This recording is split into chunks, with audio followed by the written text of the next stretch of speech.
This is a small takeaway segment of a piece of your spine of what it looks like on the inside. So you have your nerves that run the entire length of your spine, and they come out in between every two bones like this.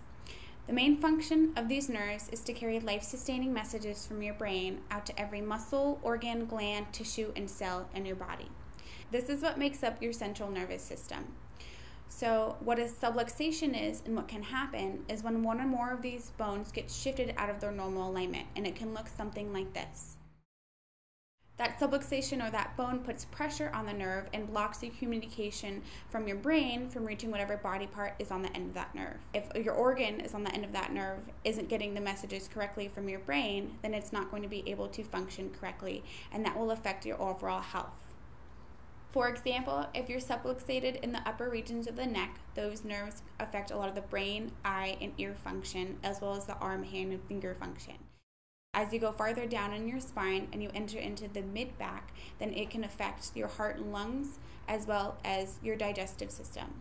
And as you go into the low back, the legs and feet become affected.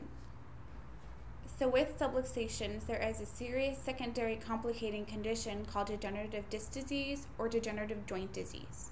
When your bones and discs are subluxated or out of alignment, your body can put up to 200 times the normal pressure that's meant to be placed on there. Unfortunately, our body isn't designed to hold that amount of pressure when it's out of alignment, so the bones and discs will start to decay or degenerate.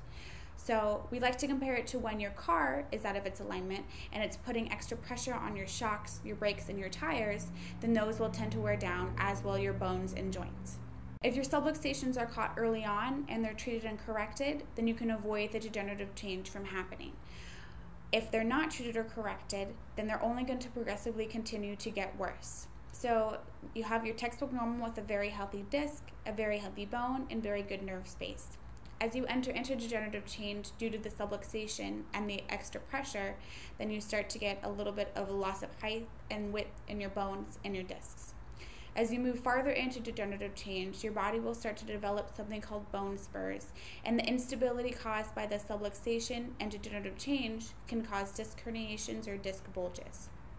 As you go farther down into the degenerative change, you'll reach a later phase where there's no longer any disc left to cushion between the bones, so it's bone grinding on bone.